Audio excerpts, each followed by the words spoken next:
Le message que je partage dans cette saison, c'est un message pour les fils. Il dit, ne méprise pas le châtiment du Seigneur et ne perds pas courage lorsqu'il te reprend. Verset 6. Car le Seigneur châtie celui qu'il aime.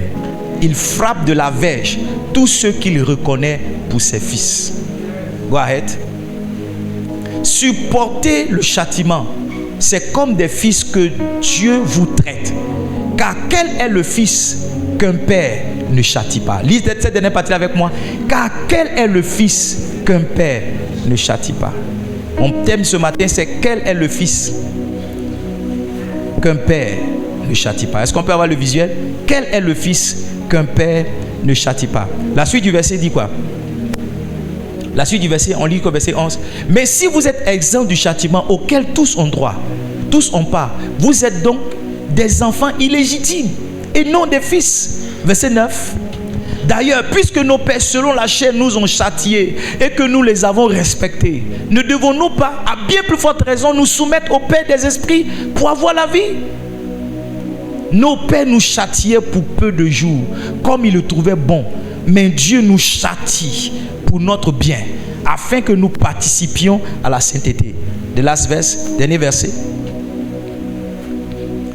Il est vrai que tout châtiment semble d'abord un sujet de tristesse et non de joie, mais il produit plus tard, pour ceux qui ont été ainsi exercés, un fruit paisible de justice. Trois vérités fondamentales qui sortent de ce texte qu'on vient de lire, c'est que le châtiment est une ordonnance biblique. Le châtiment n'est pas une invention humaine. Dieu lui-même est le père spirituel du châtiment. Le châtiment n'a pas commencé avec ton papa, ça a commencé avec Dieu. Ça n'a pas démarré avec ta maman, ça a démarré avec Dieu. Deuxième vérité, c'est tout à fait normal que dans toute filiation, c'est-à-dire une relation entre un fils et un père, il y ait le châtiment. J'ai dit quoi? C'est tout à fait normal que dans toute relation, dans toute filiation, la relation d'un fils avec son père, c'est tout à fait normal qu'il y ait le châtiment. Le châtiment fait partie des choses qu'on trouve dans chaque filiation. Je vous ai dit, une première chose normale qu'on trouve dans chaque filiation, c'est l'amour. C'est tout à fait normal de trouver un fils qui aime son papa. En fait, quand un fils n'aime pas son papa, cela place beaucoup de doutes sur la filiation qui existe entre eux. Yes. La deuxième chose qu'on trouve dans une filiation, c'est une ressemblance. Tout enfant ressemble à l'un de ses deux parents ou bien à ses deux parents. Yes. Moi, on m'appelle photocopie parce que je suis le portrait craché de mon papa. Yes. Il y a certains, quand ils voient mes enfants, ils n'ont pas besoin de les interroger parce que chacun de mes enfants a pris quelque chose de moi. La troisième chose qu'on trouve dans une filiation, c'est l'écoute. Un fils écoute naturellement ses parents. La quatrième chose enfin qu'on trouve, et c'est ce qu'on est en train de traiter ce matin, la quatrième chose qu'on trouve dans chaque filiation, c'est le châtiment. Deutéronome chapitre 8, verset 5. Deutéronome 8, verset 5. Il dit, reconnais en ton cœur que l'Éternel, ton Dieu, te châtie comme un homme châtie son enfant. Reconnais en ton cœur que l'Éternel, ton Dieu, te châtie comme un homme châtie son enfant. Ce qu'on trouve normal, ce qu'on retrouve dans chaque filiation, c'est le châtiment. Alors, c'est quoi le châtiment? Définition. Le châtiment, en grec, il vient du mot qu'on appelle paidia. Paidia, c'est pas grave. Si tu ne comprends pas, écris comme tu entends. Paidia, c'est quoi? C'est toute l'éducation qu'on donne à un enfant par des ordres, par des avertissements. Amen. C'est l'éducation, une forme d'éducation qu'on donne à un enfant, ok, qui est caractérisée par quoi? Par des ordres, des avertissements, des réprimandes et des punitions. Vous savez, de plus en plus, l'État est en train de retirer de notre système scolaire la punition, c'est pas ça? C'est pourquoi nos enfants sont de plus en plus cancres. Parce que nous, à l'époque, quand on partait à l'école, la punition faisait partie de l'éducation et de la formation. Si tu ne connaissais pas les tables de multiplication, si tu ne connaissais pas la conjugaison, tu vois, si je fais lever un enfant tout de suite, je lui dis de me conjuguer le verbe avoir au subjonctif imparfait, il ne pourra pas le conjuguer. Il ne pourra pas. Parce que nous, à l'époque, les vendredis et les jeudis, on venait pour les conjugaisons. On avait ce qu'on appelait A de conjuguer, A à conjuguer. Et on bossait les conjugaisons. Parce que, Bécherel, si tu ne connais pas la conjugaison, tu vas avoir autant de coups qu'il faut. Les 4 gaillards, tu sais ce qu'on appelle les 4 gaillards? Quand le maître n'est pas là, quand on prend ton nom sur la liste des bavards, il y a 4 de tes amis qui te tiennent. Les 4 costauds, qui sait que ça s'asseyent derrière là. Un qui te prend la main gauche, un qui te prend la main droite, un le pied gauche, un le pied droit. Et tu es livré au châtiment du maître. Voilà, la croix. C'est ça le châtiment. C'est une forme d'éducation. Amen. Deuxième définition du châtiment. Le châtiment, c'est quoi? C'est la correction qu'on apporte à des fautes. La correction qu'on apporte à des fautes. Si tu es un être humain et si tu es un pasteur comme moi, tu dois comprendre que quelquefois tu peux commettre des fautes. Quelquefois tu peux te tromper. Et si tu te trompes, tu dois accepter qu'on te corrige. Je le dis pourquoi? Parce qu'il y a des gens qui n'acceptent pas qu'on les corrige. Ou il y a des gens qui définissent le cadre dans lequel on devrait les corriger. Il y en a même qui vont plus loin, qui disent les mots que tu dois utiliser pour pouvoir les corriger. Le châtiment, c'est une correction qu'on apporte à des fautes. Troisième définition du châtiment, le châtiment, c'est l'ensemble des instructions qui visent à l'accroissement des vertus chez un homme. C'est l'ensemble des instructions. Parce que le châtiment, ce n'est pas seulement des coups qu'on donne à quelqu'un, mais ce sont aussi des paroles qu'on lui communique pour l'aider à grandir dans ses vertus. Donc, c'est l'ensemble des instructions pour l'accroissement de la vertu ou bien des vertus d'un homme. Alléluia. Alors, après avoir défini ce que c'est que le châtiment, laissez-moi vous dire qu'il y a 4 formes que le châtiment peut prendre. J'ai dit combien de formes? Il y a 4 formes que le châtiment peut prendre. Par les 4 formes que le châtiment peut prendre, j'essaie de vous dire qu'en fait, il y a 4 raisons pour lesquelles on peut utiliser le châtiment. Amen. Parce que ce n'est pas parce que le châtiment est biblique, ce n'est pas parce que le père a droit de châtier son enfant que certaines personnes aussi vont aller... Vous savez, l'excès nuit en toutes choses. Et quand on ne connaît pas l'objectif ou bien le but qui est rattaché à un objet ou bien à une action, on tombe quelquefois dans l'extrapolation, on tombe quelquefois dans le délit.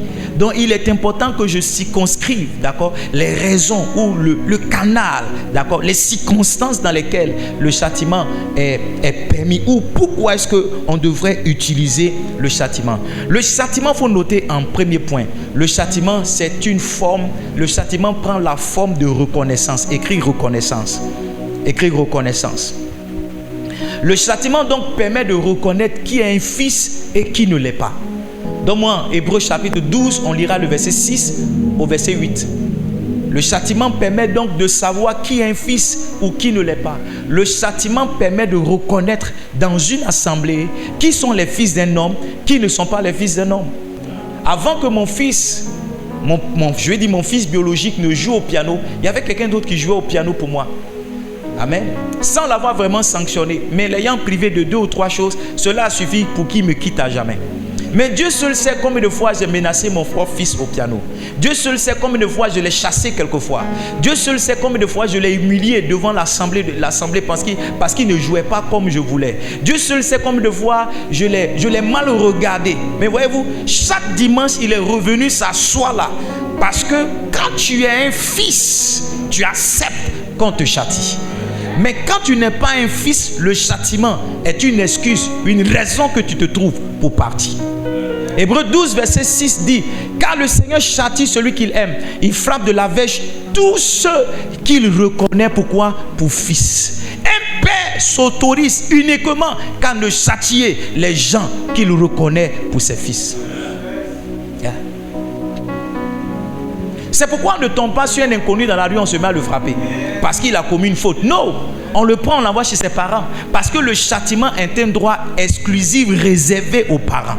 Lui qui est là, on peut l'interpeller, on peut essayer de le conseiller, mais en ce qui concerne le châtiment corporel, quelquefois, on se réserve parce que ceci est le droit ou l'affaire des parents exclusifs.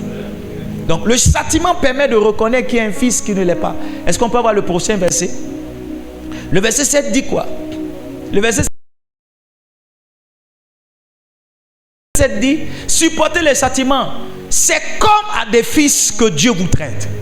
Le châtiment est un traitement qu'on ne réserve qu'à ceux qui sont des fils. Yeah. Je vous dis la vérité, un homme ne se fatiguera jamais de parler sur son enfant ou de le châtier. mais il s'épuisera de parler sur son neveu. Quand ton neveu a fait 2 ou 3 choses, arrivé un moment tu te tais. Mais quand c'est ton enfant, tu te tais jamais. Oh, tu te reposes mais tu ne t'arrêtes pas.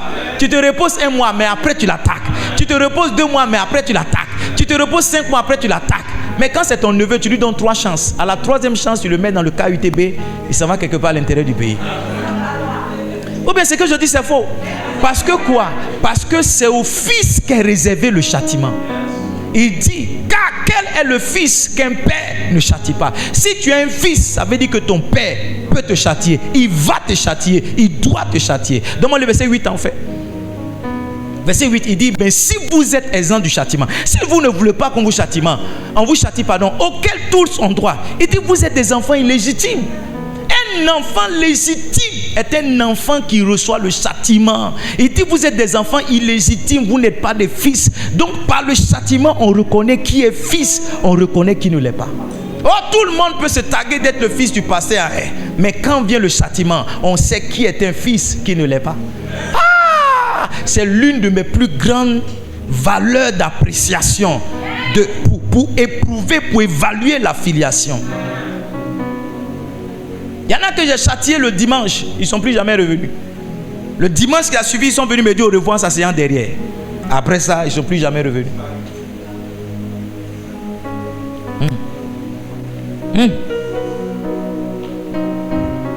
Deuxième forme que peut prendre le châtiment. Le châtiment peut prendre la forme d'une expression d'amour. Oh, on bénit Dieu pour Gary Chapman. Il nous a écrit un merveilleux livre sur les langages de l'amour. Un livre que j'affectionne énormément avec mon épouse. Yes, je connais les 5 langages d'amour décrits dans ce livre. Le service rendu, les temps de qualité, les paroles valorisantes, les attouchements et les cadeaux. Mais en lisant la Bible, je me suis rendu compte qu'il y a d'autres langages d'amour aussi dont il ne fait pas mention. Et l'un d'entre eux, c'est le châtiment. Quand un homme aime, il châtie. Agavelu shagapala, brande vesi la para. Hébreux 12, le verset 6, il dit, car le Seigneur châtie celui qu'il aime. Le châtiment de Dieu que nous recevons, c'est une preuve de son amour. C'est une manifestation. C'est parce que quelqu'un t'aime qui peut encore parler dans ton affaire. Sinon, ceux qu'on n'aime pas, on se tait dans leurs bêtises. Oh. C'est parce que quelqu'un t'aime qui peut te dire, ma fille, viens t'asseoir, je vais te parler. C'est parce que quelqu'un t'aime qui peut te dire, mon fils, assieds-toi, je te dis quelque chose. Sinon, ceux pour qui on n'éprouve absolument rien, on attend le funérail pour aller manger à téké huilé et essayer de boire une 66.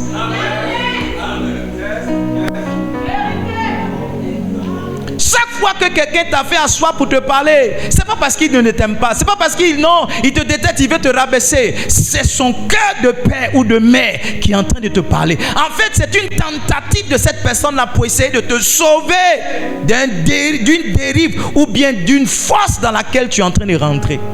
Mais voyez-vous, quand vous n'avez pas grandi suffisamment, vous interprétez mal ce que c'est que le châtiment.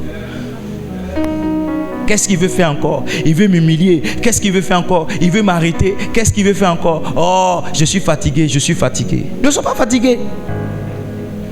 Il dit, il frappe de la verge ceux qu'il reconnaît pour fils. Proverbe 3, verset 11 à 12.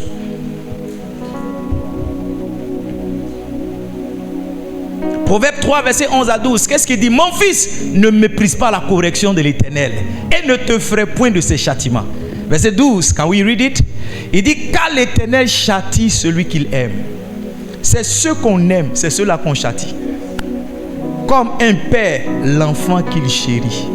Le bisou, c'est pas seulement la seule manifestation de chéri. Oh, souvent, la chicotte et la verge expriment aussi.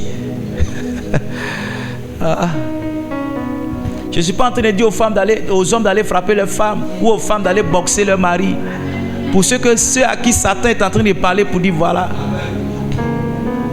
Le pasteur m'a donné OK maintenant. Je suis en train de parler de la filiation entre un fils et son père. Amen. Amen. Quelle forme peut prendre le châtiment?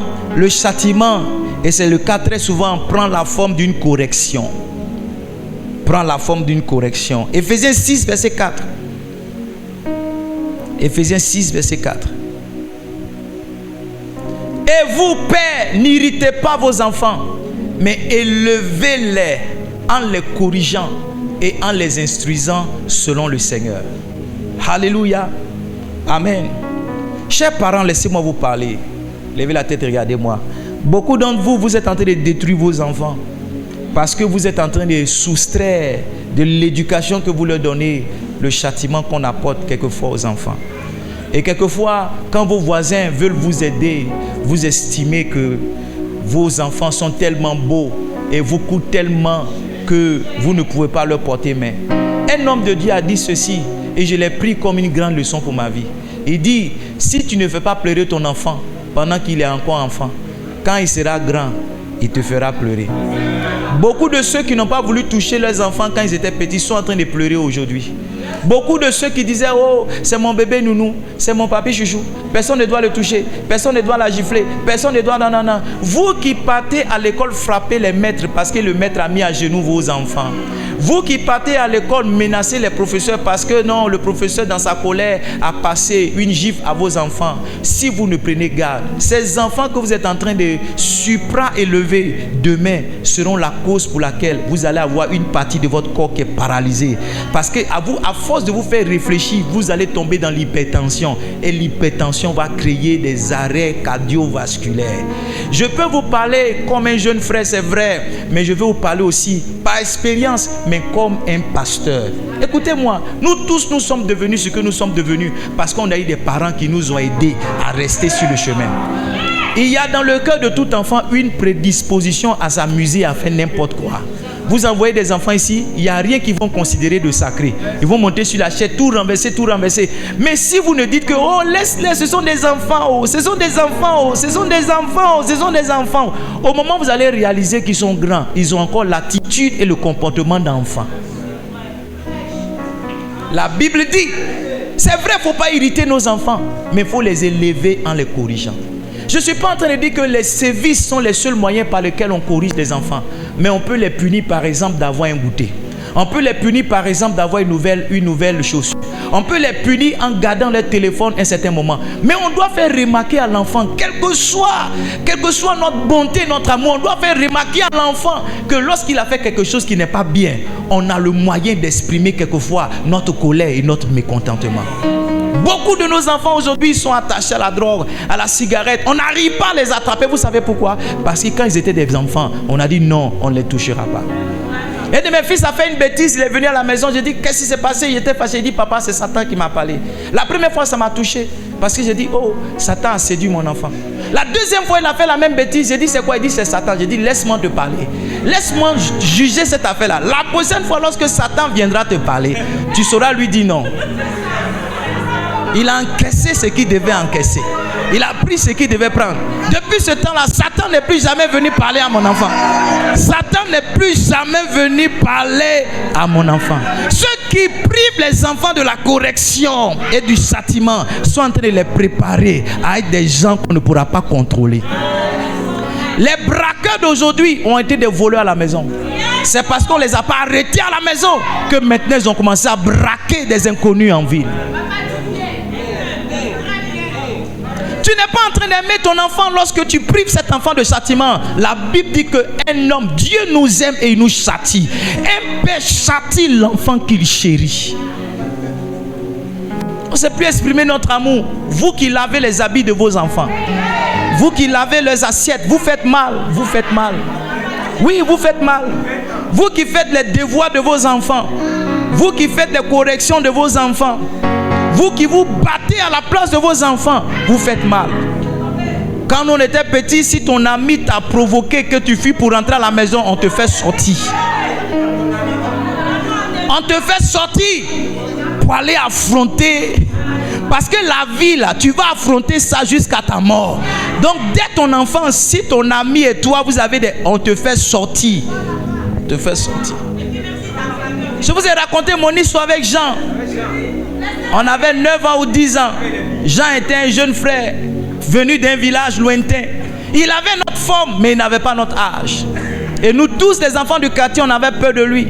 Chaque fois qu'on jouait aux billes avec lui, qu'on était vainqueur, il nous ramassait nos billes, il partait. Un jour, j'ai pris mon courage à deux mains. Quand je l'ai gagné dans les billes, j'ai ramassé toutes les billes. J'ai été le premier. J'ai fui, je suis rentré dans la maison. J'ai cru que j'avais trouvé le salut à la maison. C'est sans compter, c'est sans connaître mes tantes. Mes tantes m'ont dit, ton ami garçon est au dehors. Et j'entendais des gens qui disent, sors ici, tu vas voir, sors ici. Je me suis caché où je pouvais me cacher dans la maison. Mes tantes sont allées me chercher pour dire, sors, ton ami est là. À la vérité, mes tantes ne m'ont pas fait du mal, elles m'ont fait du bien. Parce que je ne savais pas que j'étais plus fort que Jean. Je ne savais pas que je pouvais le terrasser. Dans un corps à corps, dans un think tank. Je ne sais pas comment cela est arrivé. Mais j'ai vu Jean être à terre. Et je me suis retrouvé sur Jean. J'ai commencé à lui donner des points. À partir de cette victoire, j'ai été couronné l'homme le plus fort du quartier. Désormais, ce n'était plus de gens dont on avait peur. On avait peur de moi. Mais tu vois, cela ne serait pas arrivé si je n'avais pas affronté Jean.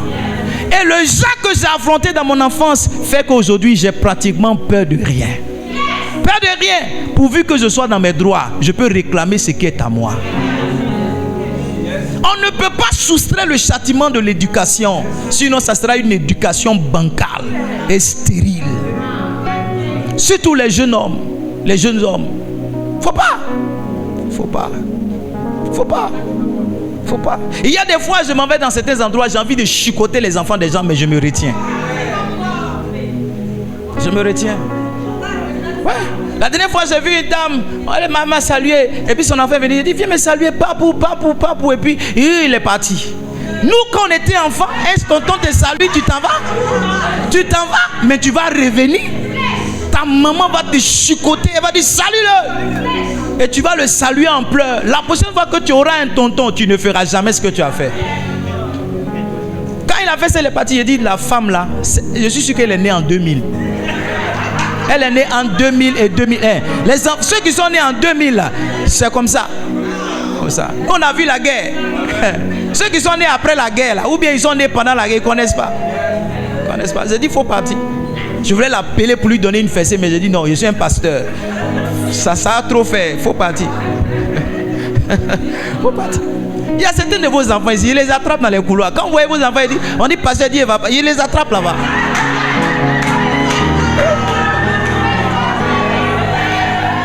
Il y en a qui vient, je le pince comme ça, il dit, toi, tu restes pas de me pince. Quand il pleure, il dit, oh bébé, mais qui t'a fait ça?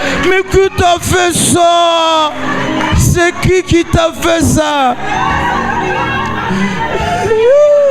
Papa, on ne peut pas dire que le pasteur m'a pleuré. Tu as dit à ta maman que le pasteur t'a pincé. Comment le pasteur t'a pincé? Alléluia. Il y a certains, tu les attrapes là-bas. Dis, passe ici, viens ici, à genoux là. À genoux. Il y a des enfants, mais quand ils me regardent comme ça, surtout un jour, comment elle s'appelle? La fille du pasteur Anissé. Lisso, je l'ai fessée une fois. Elle était tellement choquée qu'elle ne pouvait pas pleurer. Parce qu'elle ne pouvait pas savoir que... Elle ne croyait pas que le pasteur pouvait fesser quelqu'un. J'étais au bureau, j'essayais de me concentrer sur mes dernières notes. Et puis je les entendais bavarder. J'ai dit, viens ici. J'ai mis pap. Et quand elle m'a regardé, elle dit, mais c'est papa de Némi. C'est papa de Némi. Depuis quand le pasteur chicote les gens. Depuis quand j'ai dit, toi, tu n'as rien vu. C'est ton baptême qui est là. Est-ce que je peux prêcher ici?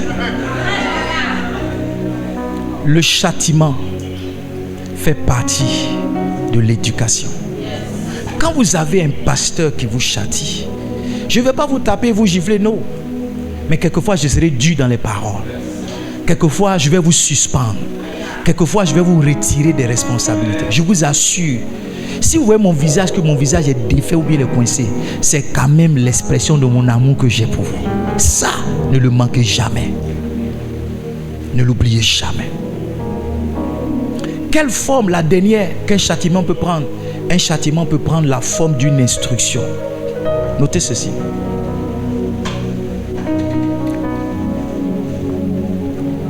On a dit le châtiment prend la forme de quoi? La reconnaissance, l'expression d'amour, la correction. Enfin, le châtiment prend la forme d'une instruction, un enseignement. Je vous ai dit le mot grec qui traduit châtiment, c'est païdéa. Regardons ensemble 2 Timothée chapitre 3, on lira le verset 16 au verset 17.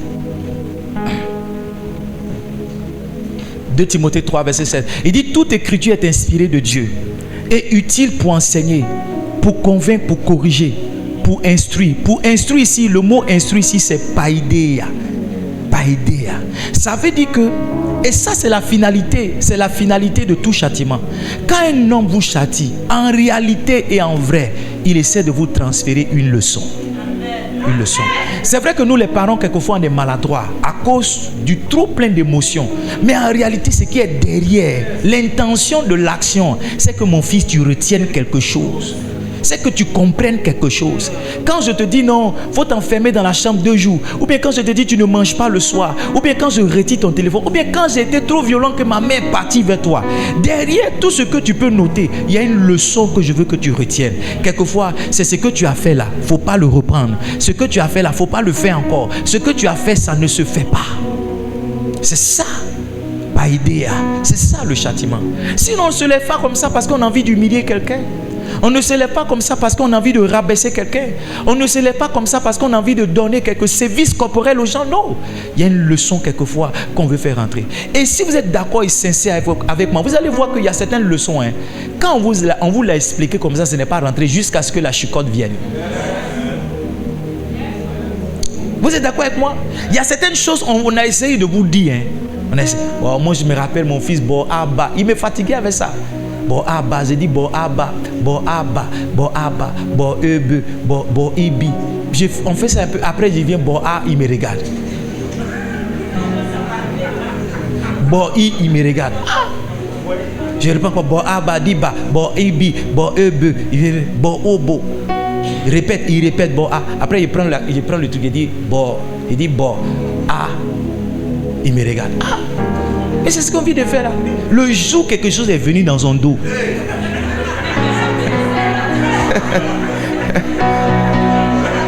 Le jour quelque chose est venu dans son dos. Il y a un mouvement de l'esprit qui a envahi son dos. Quand il a senti ce mouvement là, il n'a plus jamais oublié Boaba. Souvent je suis au salon, je l'entends, il dit Boaba, Boebe, Boibi, Boobo. Il dit ah mon gars c'est bon.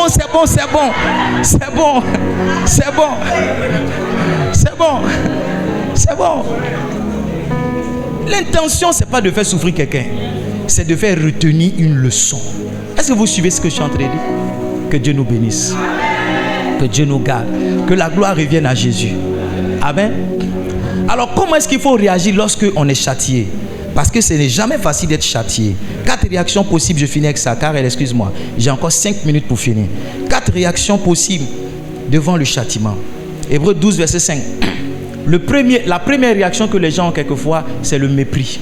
Et ça, ce n'est pas bon. Il m'est arrivé une fois de reprendre une de mes filles, et pendant que je lui parlais, elle regardait le plafond comme ça. Elle faisait comme ça. Il y en a même quand ils ont les chigons, quoi. Tu connais quelqu'un comme ça, non? Quand on reprend, souvent la personne croise le pied, ou bien s'assoit pas bien dans le fauteuil. C'est que ou bien il se couche totalement dans le fauteuil. Il se met dans une position qui exprime le mépris qu'il a pour toi et le mépris qu'il accorde à ce que tu lui dis. Hébreux 12, verset 5, il dit, vous avez oublié l'exhortation qui vous est adressée comme à des fils. Il dit, mon fils, ne méprise pas le châtiment. Ne méprisez pas le châtiment. Si votre pasteur vous châtie, ne méprisez pas. Si votre papa vous châtie, ne méprisez pas. Ne montrez pas à vos parents qu'ils sont en train de mal faire lorsqu'ils vous parlent. Ne leur donnez pas l'impression qu'ils ne sont rien et que ce qu'ils disent là, ça n'a pas de valeur. Non, c'est une grave erreur. Amen. Donc, n'ayez pas la réaction de mépriser le châtiment. Deuxième réaction possible, le découragement ou bien la tristesse. Hébreux 12, verset 11. Il dit, il est vrai, 12, verset 11. Il dit, il est vrai que tout châtiment semble d'abord un sujet de tristesse et non de joie. Voilà, il n'y a pas quelqu'un qu'on reprend ici et puis il est content. Il n'y a pas. Il n'y a pas quelqu'un ici, on te reprend et puis tu dis, même quand tu souris, c'est un rire de Nivakin, tu vois, non? Ton rire est un peu jaune. Yes. Ce que j'essaie de te dire, c'est qu'il ne faut pas rester dans cette position-là où tu es attristé par ce qu'on t'a dit. Il y a des gens qui pensent que eux, ils sont la prunelle des yeux de papa. On ne doit jamais les reprendre. Yeah. Un jour, c'était la seule fois d'ailleurs, ma seule fille. Vous savez, quand vous êtes la seule fille au milieu des garçons, vous autorisez certaines choses, c'est pas vrai? Voilà. Si tu es seul garçon, si tu fais certaines choses, non. Ma fille, souvent, elle provoque ses frères parce qu'elle se dit, non, si ça va chez le vieux là, bon, je suis sa seule fille dans tous les cas. Il va créer quelque chose, il va rien faire, voilà. Donc, elle méprise ses frères quelquefois. Hier même, il y a un qui est venu me voir. Il dit, il est en train de balayer. Elle lui dit, non, il ne sait pas balayer. Et puis un jour, elle a fait une bêtise. Et puis elle était étonnée, le Saint-Esprit a visité ses fesses. Le Saint-Esprit, elle a senti un feu. Je vois le feu tomber. Elle a senti un feu. J'ai dit, ma fille était dégoûtée. Parce qu'elle était convaincue que son papa ne pouvait jamais faire ça. Donc elle était découragée. À la fin même, je me suis excusé un peu. Elle a dit, elle a pleuré jusqu'à dépasser pleurs. Moi, je me suis dit, mais qu'est-ce qu'elle a fait même? Ou bien je n'ai pas le droit. Je n'ai pas le droit. Elle a pleuré parce qu'elle s'était dit que je ne pouvais jamais faire ça. Il y a des gens qui sont comme ma fille. Tu vas les châtier. Il y a des gens qui ont la tristesse de châtiment de 2020. 2020, on t'a fait quelque chose à la maison parce que tu n'as pas bien fait. Jusqu'à présent, tu as ça dans le cœur encore. Tu ne laisses pas. Il y a des gens même qui étaient tellement fâchés, ils ont pris les affaires, ils sont partis. Oh. Tu peux être triste un moment. Mais tu vois, tu dois avoir la maturité pour dire. C'est vrai parce qu'un homme normal, nous tous on a orgueil en nous. Hein. Et nous tous on est orgueilleux. Hein. C'est les degrés qui changent, c'est tout. Voilà. Allô?